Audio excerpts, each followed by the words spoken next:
Merhaba arkadaşlar, örgü kanalıma hoş geldiniz. Hem kız çocuklar hem de yetişkinler için yapabileceğiniz çok güzel çiçekli bandana yaptım. Bakın arkadaşlar, rengarenk çiçekler yaptım bandanaya. Çok güzel oldu. Tam bahar çiçekleri oldu.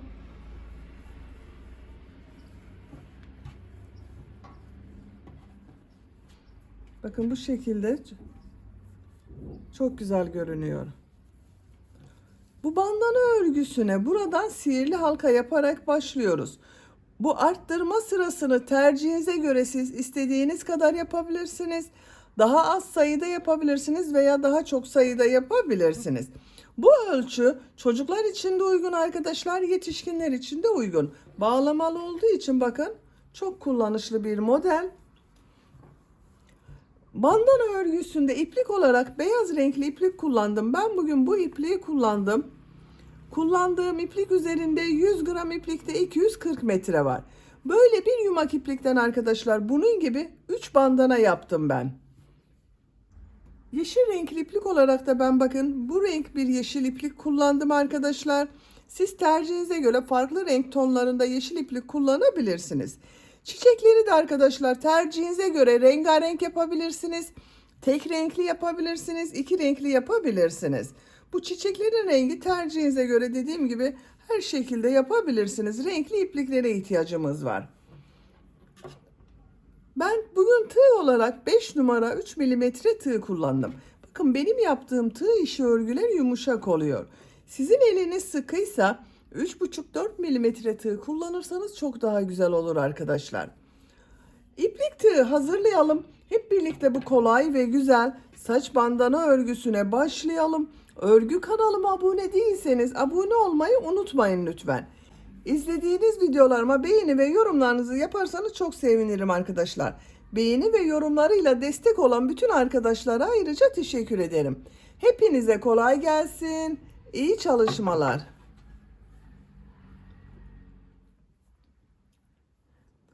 Sihirli halka yaparak başlıyorum. Sihirli halkayı ben bu şekilde yapıyorum bakın.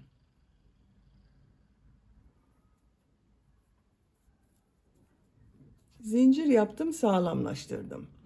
3 zincir yapıyorum. Sihirli halka içine 2 trabzan yapıyorum. Bu yaptığım 3 zincir ile birlikte bakın 3 trabzan oldu. 2 zincir yapıyorum. Sihirli halka içine 3 trabzan yapıyorum.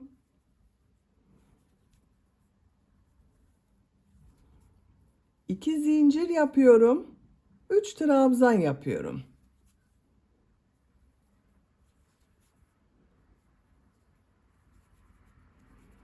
Bakın 3 trabzan yaptım. 2 zincir yaptım. 3 trabzan yaptım. 2 zincir yaptım. 3 trabzan yaptım. İplik ucunu çekiyorum. Bakın şu şekilde iplik ucunu çekiyorum.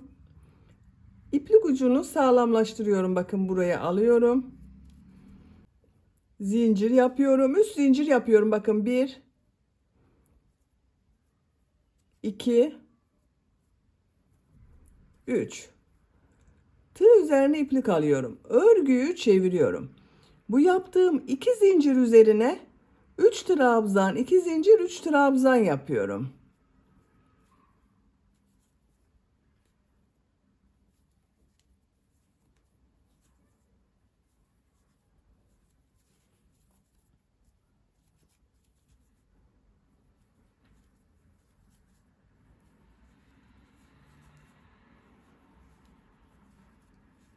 Üç trabzan, 2 zincir, 3 trabzan yaptım.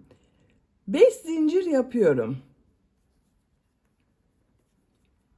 Tığ üzerine iplik alıyorum. Bu 2 zincir üzerine 3 trabzan, 2 zincir, 3 trabzan yapıyorum.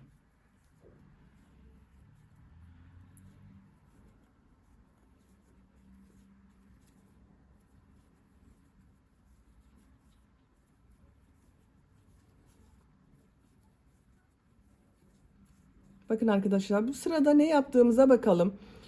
3 zincir yaptım, geriye döndüm. Bu 2 zincir üzerine 3 trabzan, 2 zincir, 3 trabzan yaptım. Arada 5 zincir yaptım. Bu 2 zincir üzerine 3 trabzan, 2 zincir, 3 trabzan yaptım. 3 zincir yapıyorum. Örgüyü çeviriyorum. Bu 2 zincir üzerine 3 trabzan, 2 zincir, 3 trabzan yapıyorum.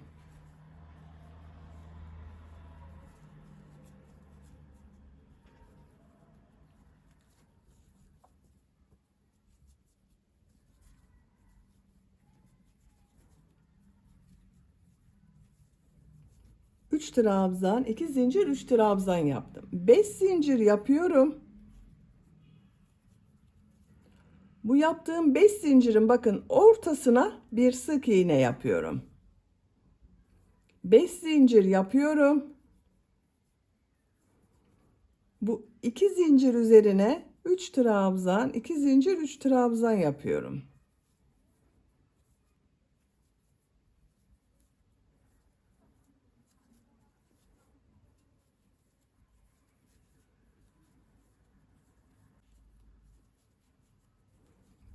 Üç zincir yapıyorum. Örgüyü çeviriyorum. Bu 2 zincir üzerine 3 trabzan, 2 zincir, 3 trabzan yapıyorum.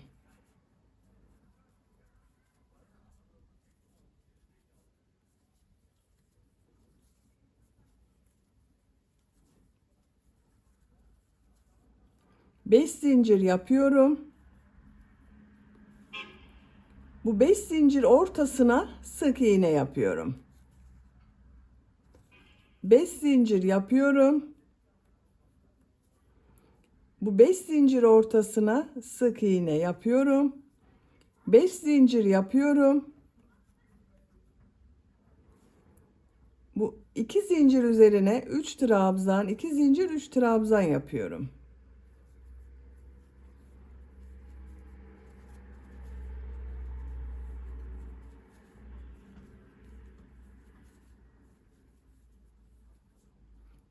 Üç zincir yapıyorum. Örgüyü çeviriyorum. Bakın arkadaşlar görüntüsü bu şekilde oluyor. Sıra başında ve sıra sonunda 3 trabzan, 2 zincir, 3 trabzan yapıyoruz. Ortada beşer zincir yapıyoruz. 2 zincir üzerine 3 trabzan, 2 zincir, 3 trabzan yapıyorum.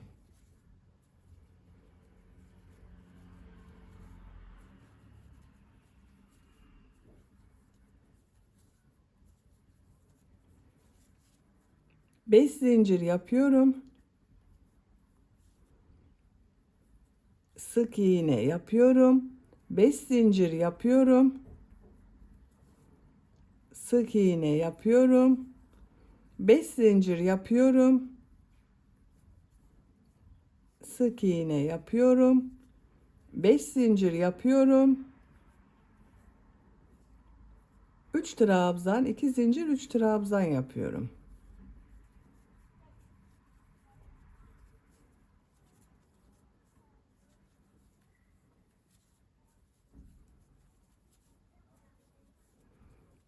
Sıra sonunda 3 zincir yapıyorum. Örgüyü çeviriyorum. 3 trabzan yapıyorum. 2 zincir yapıyorum. 3 trabzan yapıyorum.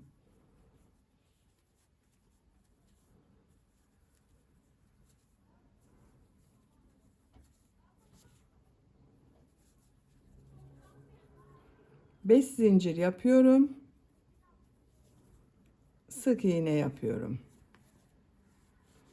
Bakın arkadaşlar. Görüntüsü bu şekilde oluyor.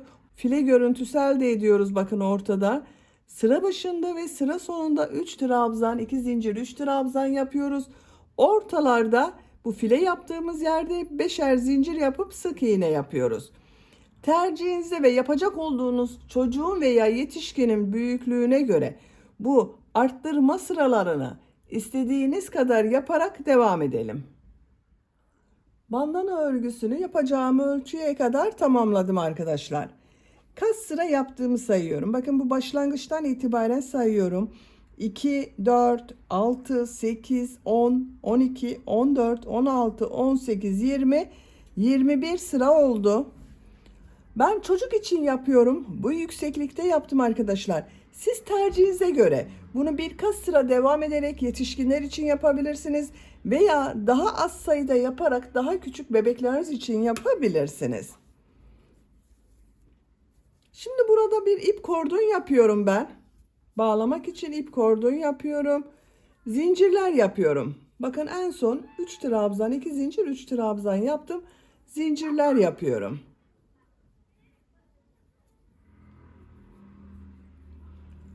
...45 zincir yaptım arkadaşlar. Bakın çok sıkı zincirler yapmadım. Bu 45 zincirin kaç santimetre olduğunu ölçüyorum. 21 santimetre zincir uzunluğu yaptım. Siz tercihinize göre daha uzun da zincir yapabilirsiniz arkadaşlar. Şimdi bu zincirler üzerine ilmek kaydırma yapıyorum. Bakın şu ilk ilmeği atlıyorum. Bu ilmeğe ilmek kaydırma yapıyorum.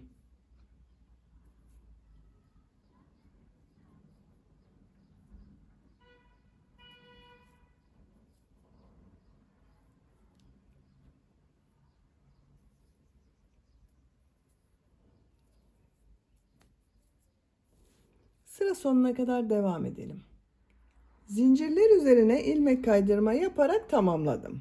Görüntüsü bakın bu şekilde oldu. Son ilmeğe de ilmek kaydırma yaptım arkadaşlar. Bu son yaptığım ilmeği bakın, bu 3 trabzan, 2 zincir, 3 trabzan yaptım. Bu 2 zincir üzerine bir sık iğne yapıyorum. Bakın birleştirdim. Birleştirme yaptığım yerin görüntüsü bu şekilde. Burada 3 trabzan üzerine sık iğne yapıyorum. Sık iğne sırası yapıyoruz. Bakın bu yaptığım 5 zincirler üzerine 4'er sık iğne yapıyorum. Buraya 4 sık iğne yapıyorum. 1 2 3 4. Buraya da 4 sık iğne yapıyorum. 1 2 3 4. 4 sık iğne yapıyorum.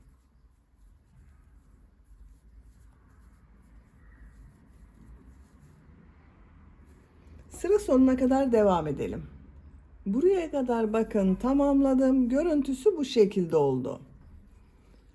Bu 3 ilmeğe sık iğne yapıyorum. Bu 2 zincir üzerine bir sık iğne yapıyorum. Buraya da ip kordon yapacağız arkadaşlar. Bunu kaç zincir yaptıysanız buraya da aynı sayıda zincir yapıyoruz. 45 zincir yapalım. 45 zincir yaptım. İlmek kaydırma yapıyorum. Bakın bir ilmek atlıyorum. İlmek kaydırma yapıyorum.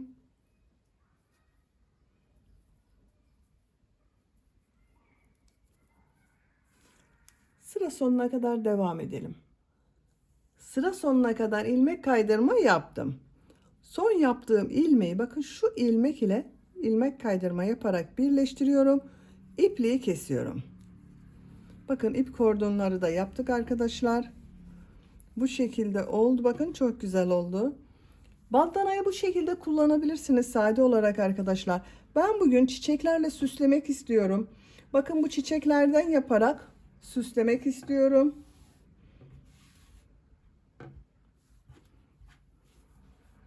İlk önce bu çiçek yapılışını sizinle birlikte yapalım. İstediğiniz renk iplikleri kullanabilirsiniz. Ben bugün bu renk bir iplik ile bakın sizlere anlatıyorum.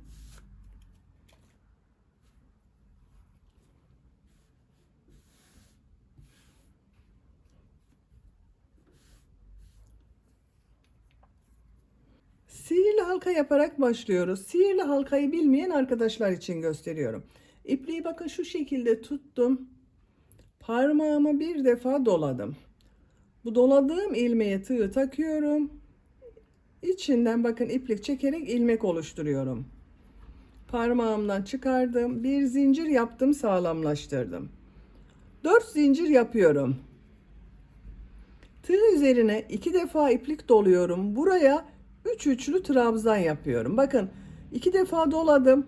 2 ilmekten çektim. 1 2 ilmekten çektim. 2 2 ilmek var. 2 ilmekten çekiyorum. 3 üçlü trabzanlar yapıyoruz.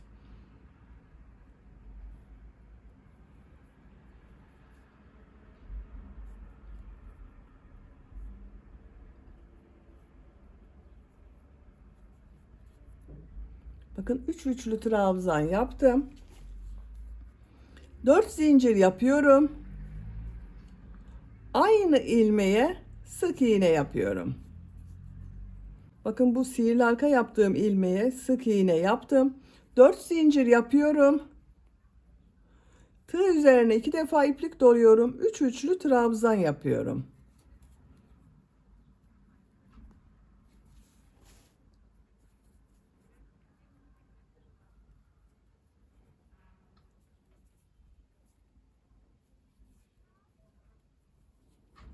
Üç üçlü trabzan yaptım. 4 zincir yapıyorum. Sık iğne yapıyorum. 4 zincir. 3 üçlü trabzan yapıyorum.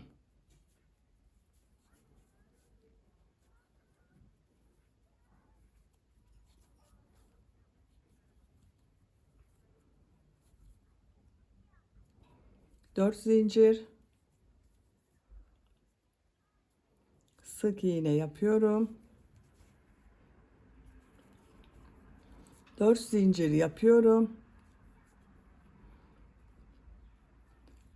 3 üçlü trabzan yapıyorum.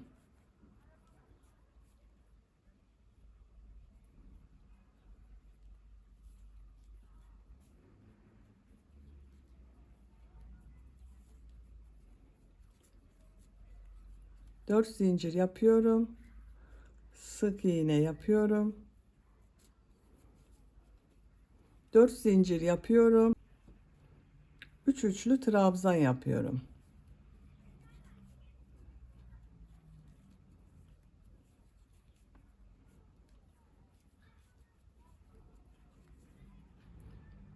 Dört zincir yapıyorum. Sık iğne yapıyorum. İpliği kesiyorum. Bakın 1, 2, 3, 4, 5 yapraklı çiçeği yaptık. İpliği kesiyorum. Şu iplik ucunu çekiyorum arkadaşlar. Kestiğim bu iplik ile bağlıyorum, sağlamlaştırıyorum.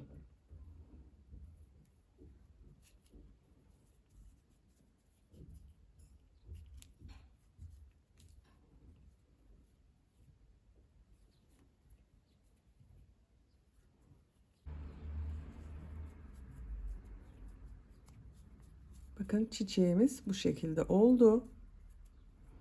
Şimdi bu iplik uçlarını örgünün ters tarafında şu ilmekler arasında çekerek kaybediyorum.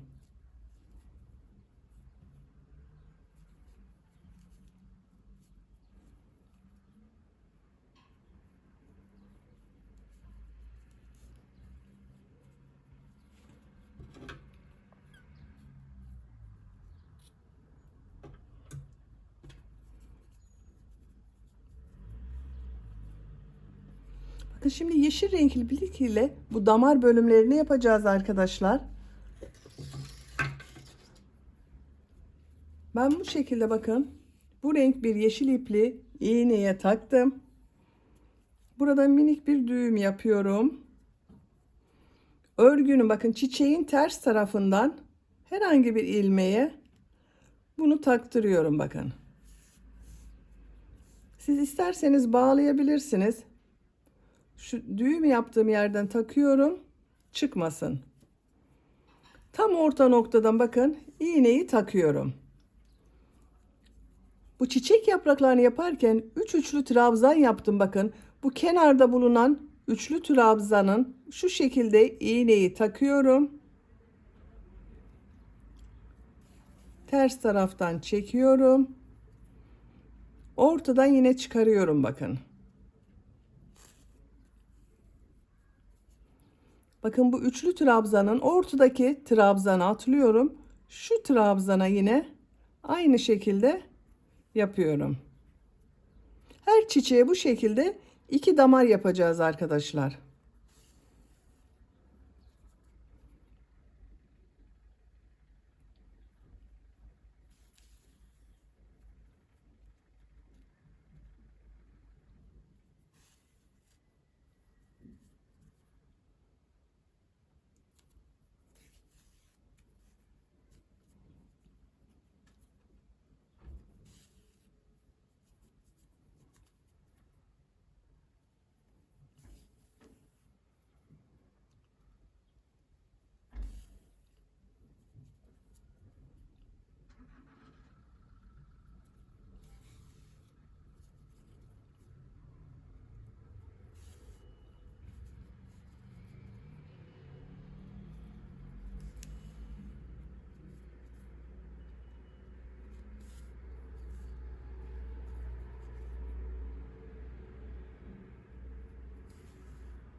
Bakın tamamladım. Bu şekilde bir görüntü elde ettim. Çiçeğin ters tarafında şu şekilde bakın bir ilmek yapıyorum. İçinden çekiyorum. Sağlamlaştırdım. Yine iplik ucunu ilmekler arasında kaybediyorum.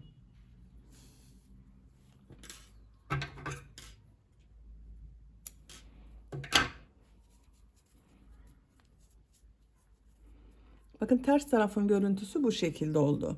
Şimdi orta bölüme bakın, buraya sarı renkli iplik ile tomurcuk yapıyorum. Aynı iğneye sarı renkli ipliği takıyorum.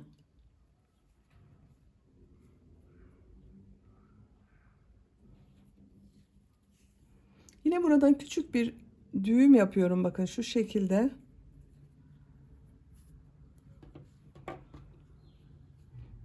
Örgünün ters tarafından geçiriyorum. Bakın ortadan iğneyi üste alıyorum. İğneyi şu şekilde tutuyorum.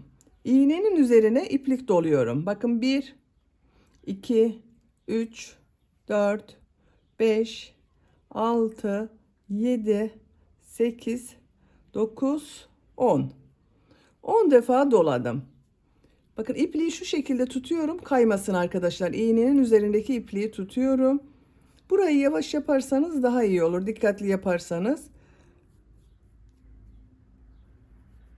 Bakın tomurcuk bölümünü hazırladım.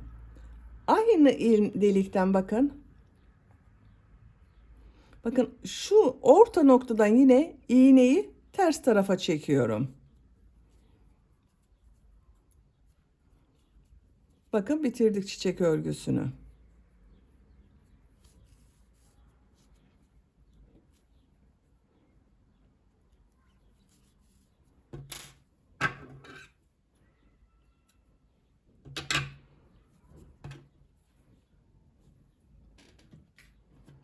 Bakın arkadaşlar, çiçeğimiz bu şekilde oldu. Siz bu çiçeklerden tercihinize göre istediğiniz renklerle yapabilirsiniz. Bakın ben bu renkler ile yaptım. Şimdi bandanaya birleştireceğiz bu çiçekleri arkadaşlar. Yeşil renkli iplik ile yaprak bölümlerini yapıyorum. Yaprak bölümlerini yaparken çiçekleri de bandana ile birleştiriyorum.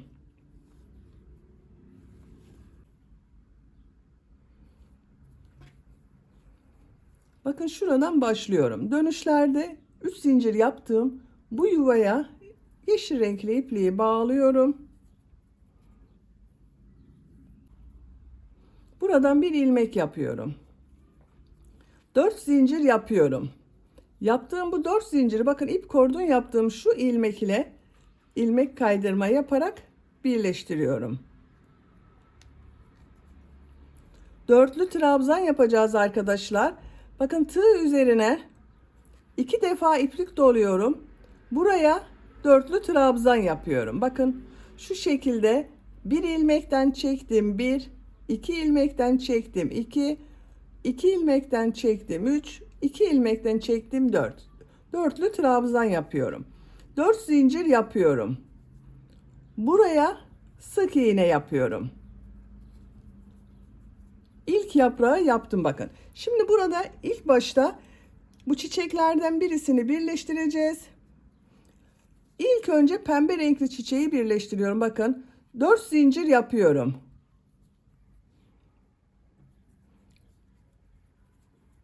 Bu çiçeğin bakın şu iki yaprak arasında yaptığım sık iğne var. O sık iğneye şu şekilde bakın tığ çıkarıyorum, bakın arkadaşlar daha net görünsün. Şu sık iğneye tığ takıyorum. Bu ilmeği içinden çekiyorum.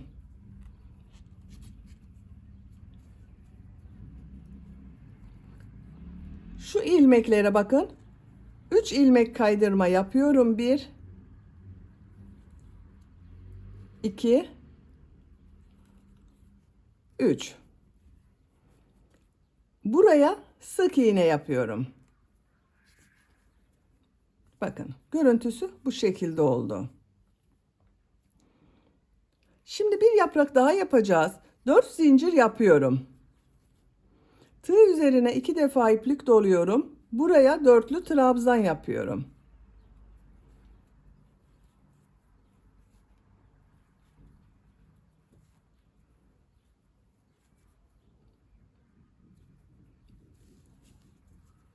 Şu modele bakın arkadaşlar.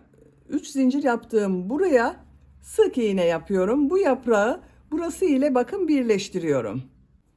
Bakın çiçeğimiz bu şekilde oldu. Şimdi buraya başka bir şey yapmıyoruz. Sadece sık iğne yapıyoruz. Buraya bunun gibi yaprak ve çiçek yapacağız arkadaşlar. Oraya geçmek için böyle bir yaprak yapıyorum. Bakın tığ üzerine 2 defa iplik doluyorum. Dörtlü trabzan yapıyorum. Tekrar dörtlü trabzan yapıyorum. 4 zincir yapıyorum. Buraya sık iğne yapıyorum. 4 zincir yapıyorum.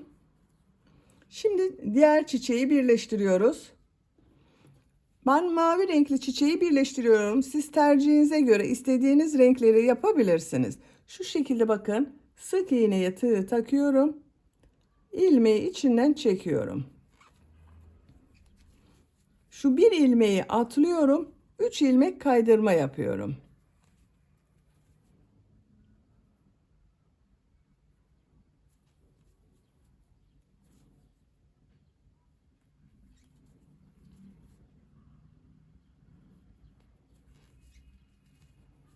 Buraya sık iğne yapıyorum. Tekrar yaprak yapmak için 4 zincir yapıyorum. Tığ üzerine 2 defa iplik doluyorum. Dörtlü trabzan yapıyorum.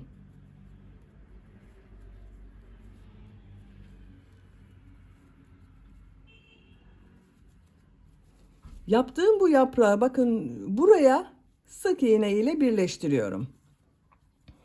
Bakın iki çiçeği birleştirdik arkadaşlar. Buraya geçmek için tekrar bakın yaprak yapıyorum. Dörtlü trabzan yapıyorum.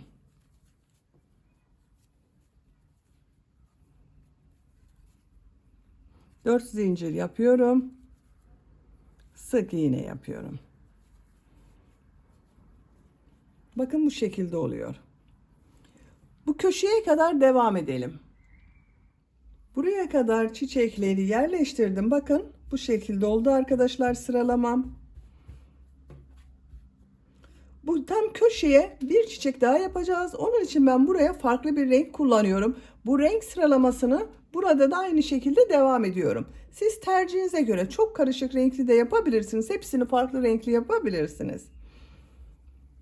Bakın en son bu ilmeğe bakın 3 zincir yaptığım yere sık iğne yaptım. Tığ üzerine 2 defa iplik doluyorum. Burada bakın ilk başladığımızda 3 zincir var. Buraya yaprak yapıyorum.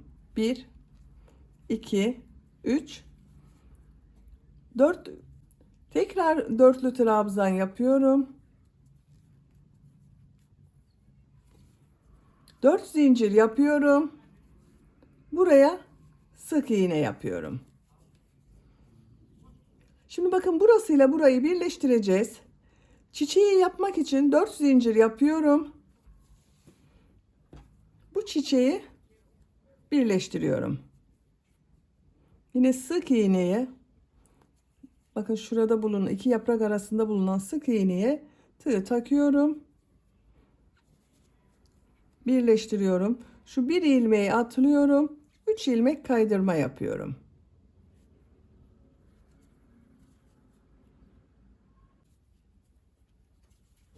Bakın çiçeği birleştirdim. Bu son ilmeği şu trabzan boşluğuyla birleştiriyorum arkadaşlar.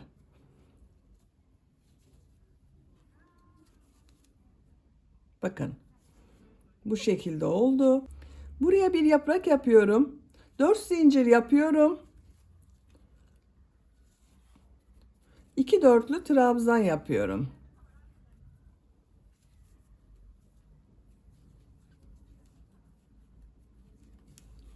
Yaptığım bu yaprağı bakın şu ilmeğe sık iğne yaparak birleştiriyorum. Dörtlü trabzan yapıyorum. Bakın buraya tekrar çiçek yapacağız.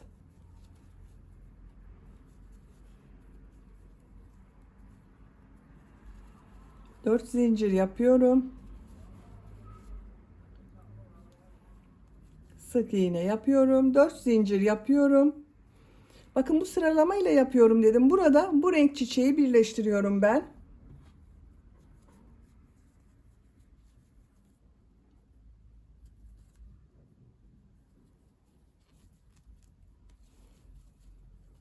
Bir ilmek atlıyorum.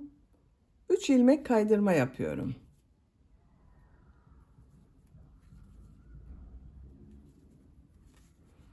Buraya sık iğne yapıyorum. 4 zincir yapıyorum. Yaprak yapıyorum yine bakın. 2 dörtlü trabzan yapıyorum.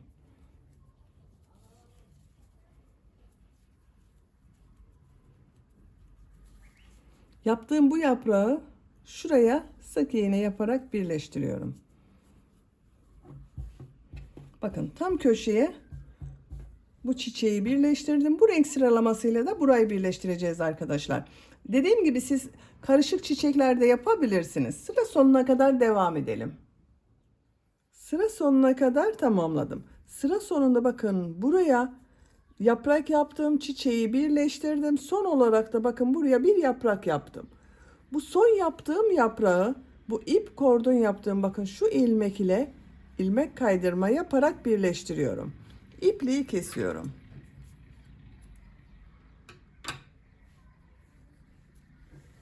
Bakın arkadaşlar bandanayı bitirdim. Çok güzel oldu. Bakın renk sıralamasını buranın aynısını yaptım arkadaşlar. Bu bölümün aynısını yaptım. Bitirdiğimle bakın devam ettim. Düzenli oldu. Bakın çok güzel oldu bandana. Bahar çiçekleri oldu. Bakın çok güzel oldu arkadaşlar. Ölçülerini söylüyorum. Buradan bakın genişliğini ölçüyorum. 41 santimetre. Yüksekliğini ölçüyorum. 21 santimetre. Bakın şu şekilde bağlamalı olduğu için bu bandana 1, 2, 3, 4, 5 yaş, 6 yaş her yaş çocuk için uygun oldu arkadaşlar. Yetişkinler için de uygun bir model oldu bakın. Çok güzel oldu. Beni dinlediğiniz ve izlediğiniz için hepinize çok teşekkür ederim. Örgü kanalıma abone değilseniz abone olmayı unutmayın lütfen. İzlediğiniz videolarıma beğeni ve yorumlarınızı yaparsanız çok sevinirim arkadaşlar. Sizlerle yeni örgülerde görüşmek dileğiyle. Hoşça kalın, sevgiyle kalın.